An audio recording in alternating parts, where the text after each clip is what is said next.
Howdy, this is Chandler Brown. I'm a singer-songwriter here in Nashville, and you're tuning into The Creative Push.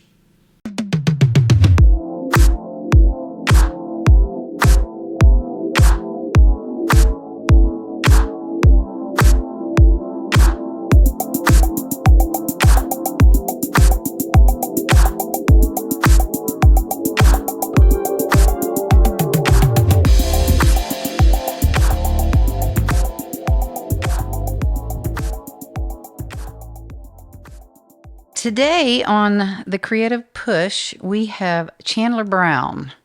Chandler, welcome. Thank you. It's a pleasure to be here. Can I try some of your coffee? Will you make me French toast? Can you come clean me up? 'Cause I got syrup on my clothes. Can you double knot my Reeboks? Can I pick out your shirt? Can we watch Spider-Man again when you get back from work? When you walk out the door, can you take me with you, please?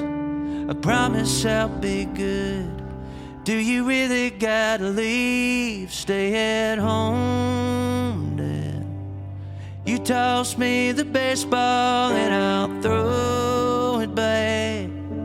We could have the best time that we've ever had. Yeah, I know, Dad, you gotta go, Dad. But just today, maybe you could stay at home, Dad. Tell me about your childhood, All right. where you grew up. All right. I was born in Memphis, Tennessee. My dad was an officer in the Navy, and I was born in Memphis, and like 9 months later, we moved to Jacksonville, North Carolina, which is where my mother grew up. And then we moved to Bloomington, Indiana. We lived there for 6 months. It snowed on April Fool's Day. I'll never forget. That's like one of my first memories. And my mom, being from the coast, was not cool with the cold weather. And then shortly thereafter, we moved to southeast Missouri. That's kind of where I have the majority of my childhood memories, in the Cape Girardeau area. Everybody down there calls it the Boot Heel. I lived there until I was in 6th grade, and at the end of 6th grade, we moved to Charleston, South Carolina. Did music run in your family at all? Not at all. My mom took piano lessons when she was growing up, and my grandmother did as well, but I don't think either one of them were necessarily passionate about it. My parents have told me numerous times that whenever I was, 2 through 4 years old, that every time we went to my Nana and Papa's house, I was just naturally attracted towards this upright piano. They put me in lessons whenever I was 6 years old, and I'm the only musically gifted person on either side of my family. There was a period of my childhood where it was like, he wants to do what? When did you start playing guitar? I got Guitar Hero 2. I don't even know how old I was. I had to have been in like 4th or 5th grade, so probably 9 or 10. And I ripped. I was so good. I beat all of my friends. I was so much better than everybody. And very arrogantly decided that I should learn how to play guitar because I was good at Guitar Hero 2. My parents bought me a Fender Starcaster, not the cool Fender Starcasters that recently came out, but Starcaster used to be this import Walmart brand of Fender guitars that you could get at Sam's Club. And my dad bought me one, I think, for my the Christmas I was 11 years old. And I learned how to play Iron Man and Smoke on the Water day one, and I thought that was all. I thought I was Jimi Hendrix at that point.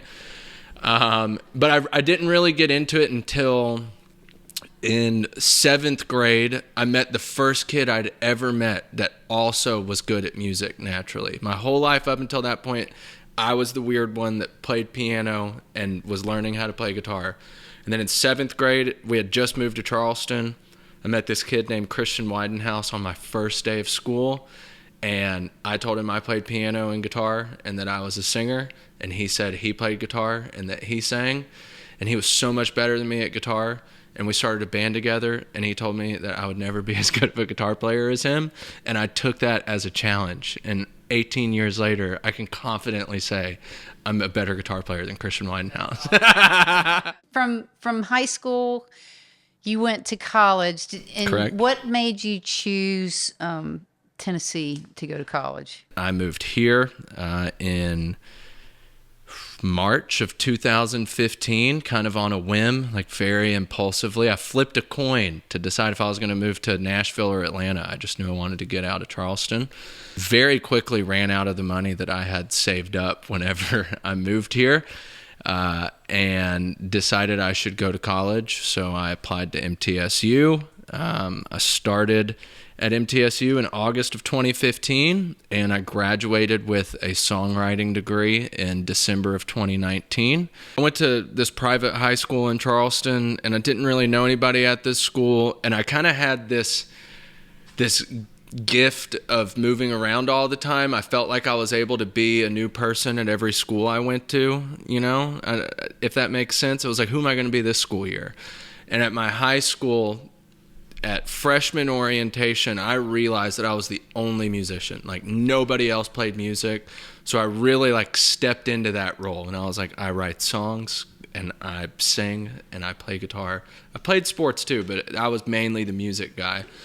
And my advisor in high school had told me that if I wanted to, pursue a career in music, that I should go to college for music.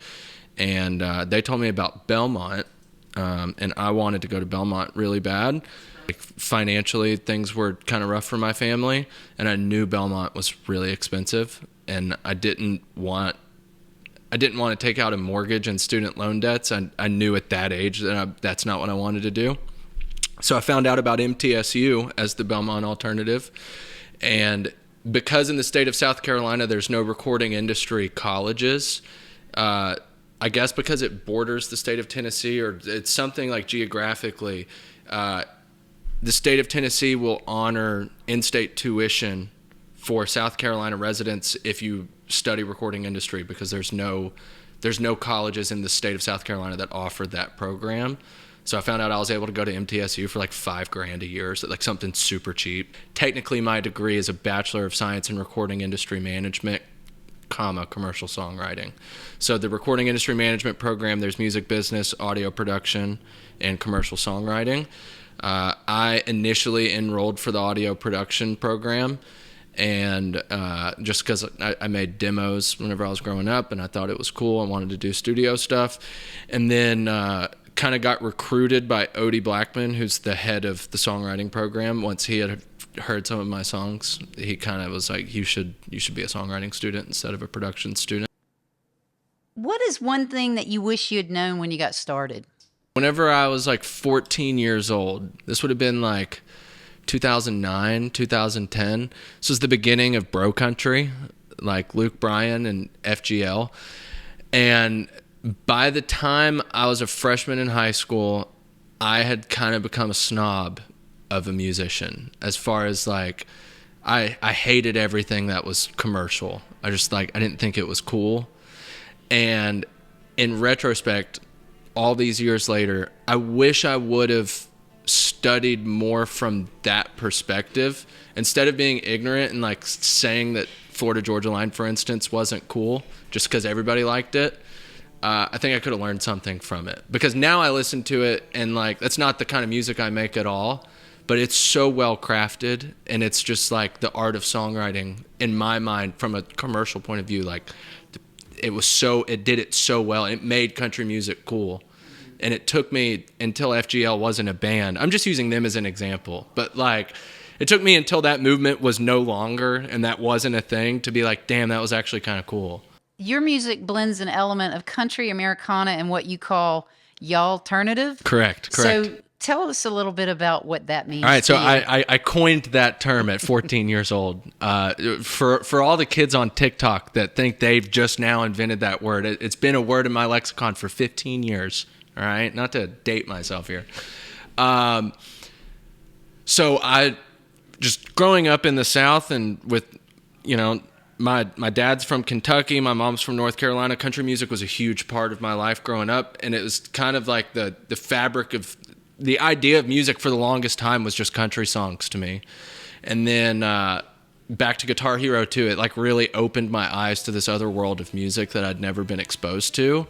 I got really into like Alice in Chains and Nirvana and just this like 90s grunge music.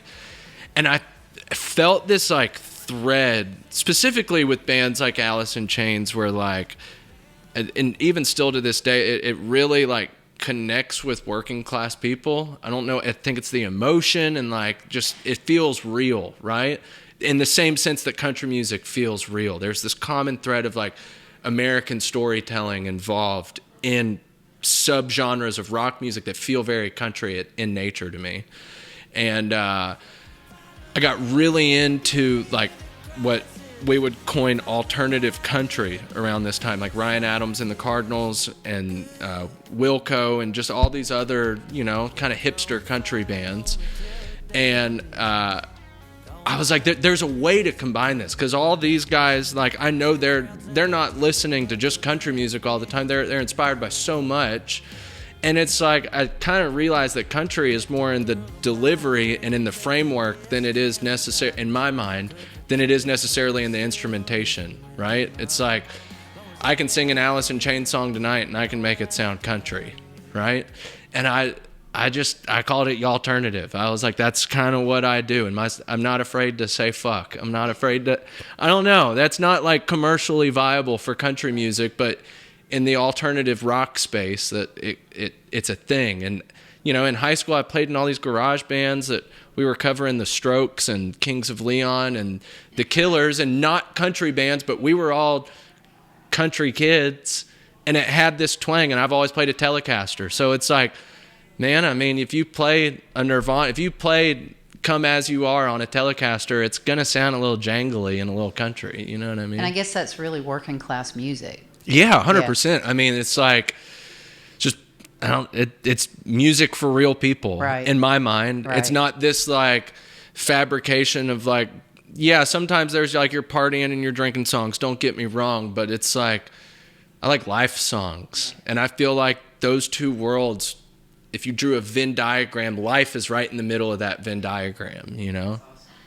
I read online that you kind of have a nickname. Is it ChanDaddy? Yep. Tell me about ChanDaddy. I grew up Baptist, so that was already kind of a mind fuck to go to a Catholic school. And around this time, there was a website called Quizlet.com, okay? And Quizlet was an online flashcard maker. And my classmates and I all started to make flashcards on Quizlet for all of our finals.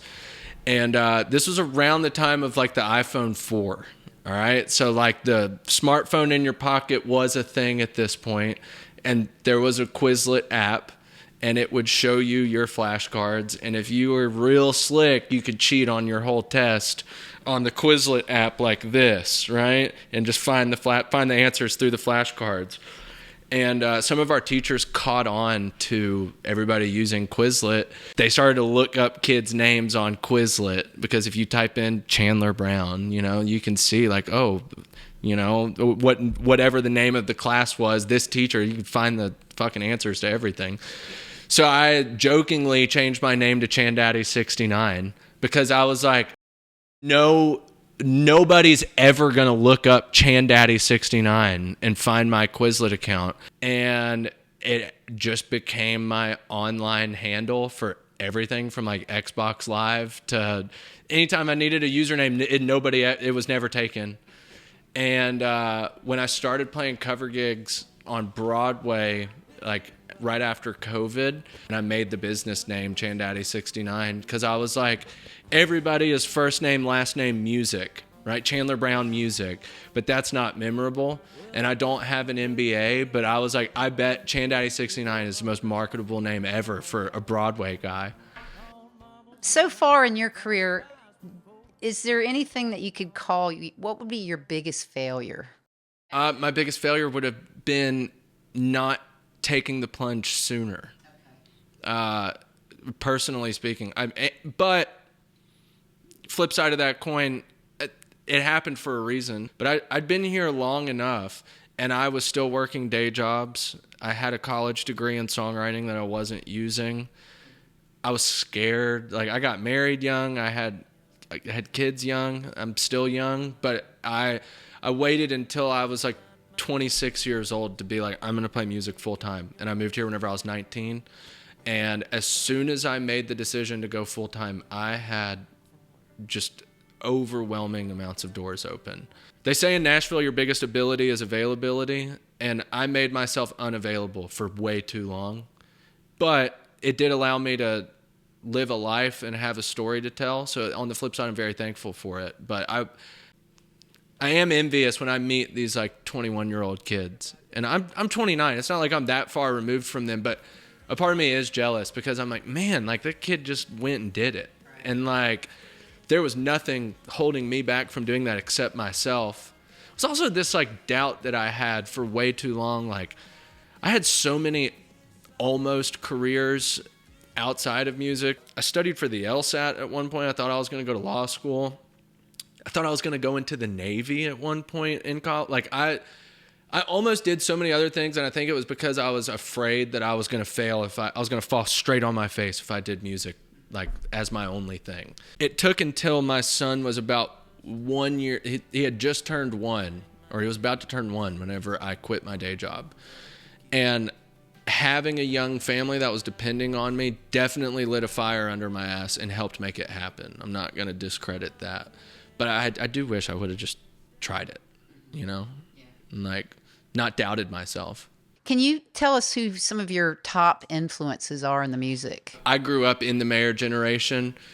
I've seen John Mayer so many times, and he was outside of country music. He was like the only, it was family friendly. Like it was music that was played in the house, right? Like my dad is, you know, hardcore Southern Baptist. Like we grew up in a very conservative household. It was a lot of Toby Keith in our house type beat, you know? But John Mayer was played a lot and really like shaped a lot of my influence just as far as like from a guitar perspective, like cool voicings and just like a feel thing. He's I don't a great know. guitar player, yeah. He's a great guitar player, but he's also a great songwriter, and he serves songs honestly in such I would call it a country way, but it's really just the American way of writing songs. And he blends his lyrics around his music. It's beautiful, and it plays off one another. And the older I get, the more I'm just like, damn, like 8-year-old me really knew good music. Like I was all about John Mayer. Big Matchbox fan. And I think I have a series on TikTok that I do it's called Songs That Would Be Considered Country If They Came Out Today. And like every Matchbox 20 song is a country song. Like if you just play it acoustic. I listened to a lot of Kenny Chesney and a lot of Rascal Flatts when I was growing up. Those were like early 2000s country was my jam. Like I said earlier, big Toby Keith family. As I got older, like high school, I was really into outlaw country. I got really into Waylon and Christopherson and John Prine. And I mean, John Prine's not really outlaw country, but just that whole world of kind of, it was almost like underdog country because it was like rejected by Nashville in a sense. Bands, very influenced by the Beatles and Pink Floyd. I did like to experiment with things in college, so I got really into the psychedelic rock thing for a while. I think the Strokes and Queens of the Stone Age in high school, that was like my breed of rock music. Like just, I don't know. I was really into that like guitar driven, heavier indie stuff. And that definitely influenced my guitar playing. I've never really considered myself a lead guitar player. I'm more of a rhythm guy. And that influence comes a lot from like the Strokes and Kings of Leon and just, right. You know.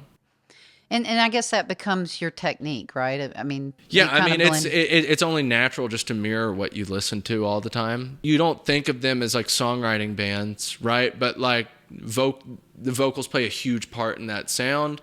And I always felt like the guitars and the vocals played off each other really well. And like it wasn't easy to play, but it was fun to play with my bands, you know? So you also have songs that you've written just by yourself? Yeah. So Yeah, what would their percentage be, do you think? These days? Oh, gosh. 50-50? Or? No. I wish. Yeah. I do think Nashville creates a crutch for the songwriter where you get used to the co-write. The co-write is beautiful. I think the co-write might be the most special part about music is collaboration and combining influence. Because you end up creating something that you could never Something do. that I never could have done on my own. But it is easy to be like, oh, well, I don't know. It's easy just to rely on it. I mean, the beauty of the co-write is everybody has their own strengths, right? So it's like you got one guy that's a really good producer and he's making a great track. You got one guy that's a top liner, meaning he's coming in with an idea. And then you got the artist in the room and you're all kind of feeding off of each other. I try to avoid having too much of a crutch on other people. I like pre-writing. I like the pre-writing process. Like the days that I'm writing by myself is more like idea generation days where I'm like, oh, I got these 5 writes in the next 2 weeks. I'm going to come up with 5 ideas for those 5 writes. And then coming into the room, it's like I already have a vision of what I want, right? And I like that. I would say it's like 95% co-writing these days. I'm going to be honest. I need to return to the 100%. Well, and you also have a publishing deal, so that's a big part of that. Yeah. And it's great because it's like I'm the worst writer in every room I'm in right now. Like, I mean it. And for the longest time, I don't know. I never felt that really until I signed my publishing deal. Do you believe that someone could come in and be a horrible writer and become a great writer?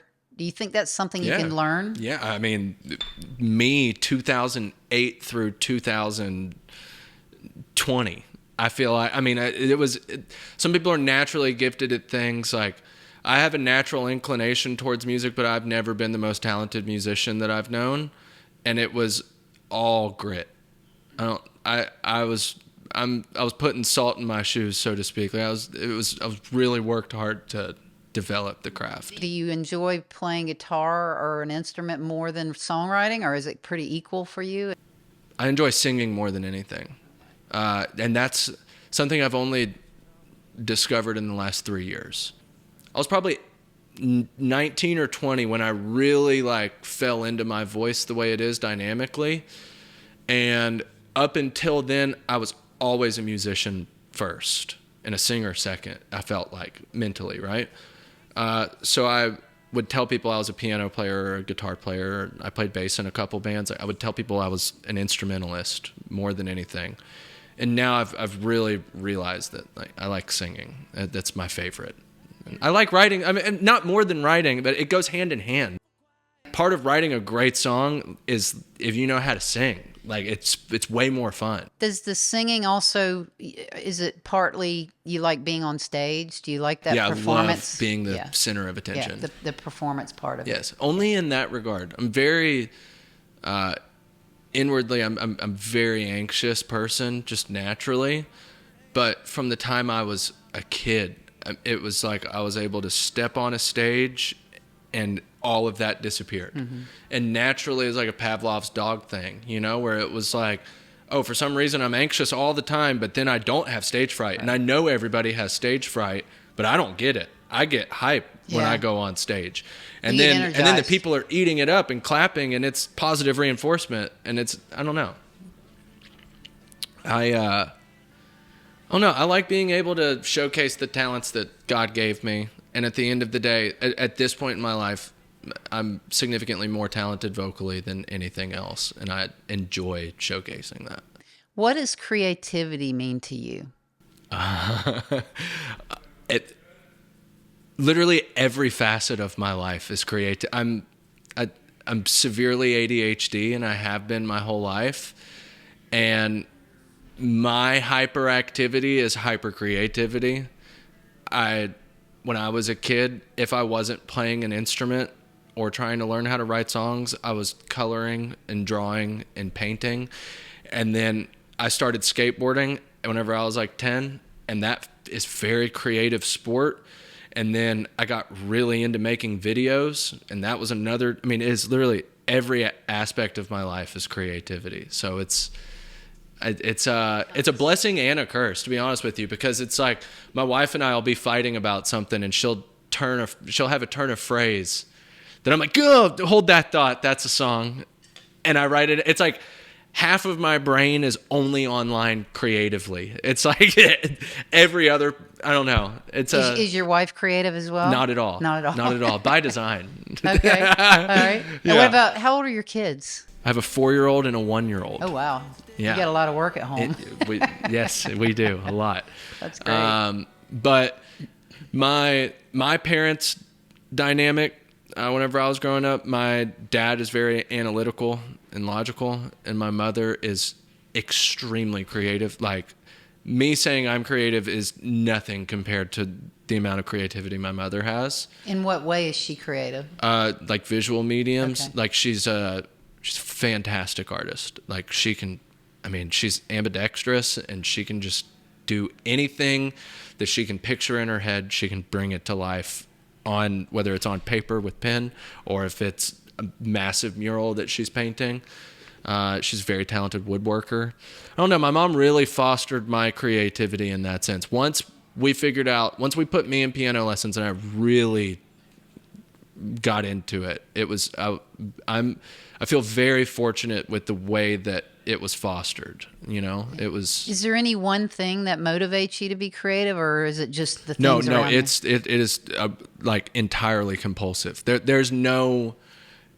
I don't know how else to explain it. It's not like, it doesn't take any motivation, because it comes out of my fingernails if I don't let it out. You know what I mean? Do you ever get stuck? No, there's always a way I can work around it. Okay. And give me an idea or an example of. Well, my professor in college, Odie Blackman, he always said great songs aren't written, they're rewritten. So I'll just I'll rewrite the same song obsessively until it's done. I'll leave the co-write. It'll be 80% of the way there, and I'll spend however long it takes in traffic on the way home. Once I get home, once I wake up the next morning, until it's done, it's all I do. Tell me about your career in Nashville right now. You play a lot down on Broadway. Correct. You've got a publishing deal, so you co-write with a lot of different writers in town. Is that something that you're going to continue to do? Do you have something kind of coming up in the future that you want to try something new? Oh, definitely. I mean, I signed my publishing deal a year ago this month. And up until then, I played 9 shows every week, and that's 4-hour gigs. So I was working 36 hours a week on stage as a singer, and that was a lot on my voice.